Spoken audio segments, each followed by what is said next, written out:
BRS నేతలు మొదట తన పార్టీ ఎమ్మెల్సీ కవితకు బెయిల్ ఎలా తెచ్చుకోవాలో ఆలోచిస్తే బాగుంటుందని మంత్రి కోమటిరెడ్డి వెంకటరెడ్డి చురకలనిచ్చారు. తనతో 20 మంది కాంగ్రెస్ ఎమ్మెల్యేలు టచ్ లో ఉన్నారని కేసీఆర్ చెబుతున్నారని, కానీ తాను పిలిస్తే 25 మంది బీఆర్ఎస్ ఎమ్మెల్యేలు కాంగ్రెస్ పార్టీలోకి వస్తారన్నారు. మంగళవారం ఆయన మీడియాతో మాట్లాడుతూ లోక్సభ ఎన్నికల్లో బీజేపీ 2 లేదా 3 సీట్లు గెలుచుకోవచ్చునని జోస్యం చెప్పారు. మెదక్లో బీఆర్ఎస్ 3వ స్థానంలో నిలుస్తుందన్నారు. BRS 1 seat గెలవలేదన్నారు. 64 మంది ఉన్నాం. మేము 45 వచ్చింది బీఆర్ఎస్ వాళ్ళు. మేము రమ్మంటే మొత్తం 25 మంది ఇప్పుడే వస్తట్టు. వద్దురా బాబు, మాకేమొద్దు, ఇప్పుడు మీకు ఎట్లా ఓటు రావు, నువ్వు ఏందని నువ్వు మీరే మాట్లాడుకోరు, మీకు మాకు అవసరం లేదని చెప్పి మేము చెప్తున్నాం. నేను ఒక్కరే అనుకుంటే 20 మంది ఎమ్మెల్యేలు వస్తారు రేపు పొద్దున. నేను ఒకటే చెప్తున్నా వీళ్ళకు, మీకు క్లియర్గా చెప్తున్నా, కాంగ్రెస్ 10 ఏళ్ళు కాదు 20 ఏళ్ళు కాదు, ఈ భూమి ఆకాశం ఉన్నన్ని రోజులు కాంగ్రెస్ పార్టీ అధికారంలో ఉంటుంది. ఎందుకంటే తెలంగాణ ఇచ్చిన పార్టీ. ఈ పార్టీ కథమైంది. ఎట్లా బెయిల్ తెచ్చుకోవాలో చూసుకోరు. అందరూ ఫ్యామిలీ పోయి ఢిల్లీలో కూర్చోరి, వాళ్ళని వీళ్ళని కాళ్ళు వేలు పట్టుకోరి. ఇవాళ అక్కడ బీఆర్ఎస్ ఇప్పుడు బీజేపీ క్యాండిడేట్ ఉన్నారు, టీఆర్ఎస్ క్యాండిడేట్ ఉన్నారు భువనగిరిలో, నల్గొండలో. వీళ్ళు సర్పంచ్ పనికొస్తారు. వీళ్ళు బీజేపీ క్యాండిడేట్ ఉన్నాడు. ఒకసారి ఏదో గాలి వచ్చి ఎమ్మెల్యే అయ్యిండు ఉత్తమ్ కుమార్ రెడ్డి మీద. ఆయనకి డిపాజిట్ వస్తుందా? ఇక్కడ ఆయనకి డిపాజిట్ రాదు. ఈయన సర్పంచ్ కూడా గెలవడు. ఇక్కడ నల్గొండ అభ్యర్థి మొన్న ఆయన వాళ్ళ తమ్ముడిగా పోటీ చేసిన ఆయన ఎన్ని ఓట్లు వచ్చినాయి? నాకు వచ్చినంత మెజార్టీ అన్ని ఓట్లు కూడా రాలే. ఈయనంటే ఈయన ఎంపీగా అవుతారంట. వాళ్ళ ఊళ్ళో పోయి సర్పంచ్ అయితే తెలుస్తుంది.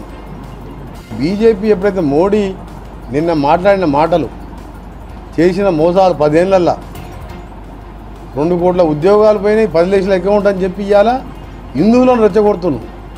కూటమి గెలిస్తే హిందువుల ఆస్తులు తీసుకొని ముస్లింలు పంచిపెడతారని అంత పచ్చి అబద్ధంతో ఇవాళ హిందువులలో కూడా మోడీ మీద వ్యతిరేకత మొదలైంది.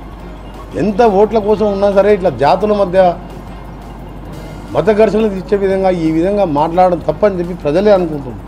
పార్టీ రేపైన బస్సు యాత్రని కట్టెపట్టుకొని వెళ్ళిన ఒక ముసలాయన నల్గొండ జిల్లాని నాశనం చేసి కృష్ణా నీళ్ళన్న జగన్మోహన్ రెడ్డికి అప్పచెప్పి మీరిద్దరు లాలూచిపడి రాయలసీమ లిఫ్ట్ ఇరిగేషన్ కానీ, ముచ్చుమర్రి లిఫ్ట్ ఇరిగేషన్ కానీ, పోతిరెడ్డిపాడు 80,000 క్యూసెక్స్కు తీసుకుపో, నువ్వు నేను తేలిపాండు గోదావరి నీళ్ళు తీసుకొచ్చి సాగర్ నింపుతా అని చెప్పి నీ తెలివి లేని పనికి ఇవాళ మొత్తం నాశనం అయిపోయినావు.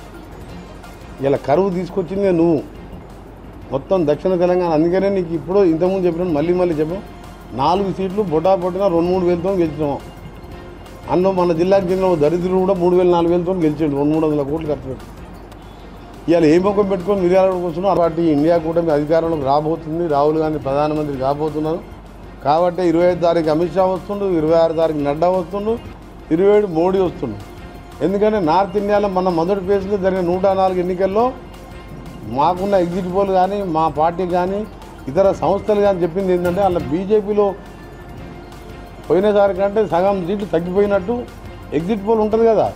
పోలింగ్ అయిపోయిన తర్వాత 100 సీట్లలో 30 సీట్లు దాటుతలేదు బీజేపీ. అందుకని సౌత్ ఇండియా మీద దృష్టి పెట్టి ఆయన వాయిస్ పెంచి కాంగ్రెస్ పార్టీ వెళ్తే హిందువుల మెడలలో ఉన్న బంగారం వాళ్ళ ఆస్తులు ఉంచుకుపోయి ముస్లింలకు పంచి పెడతారని ఎవరైనా ప్రధానమంత్రి మాట్లాడతారు? ఎవరైనా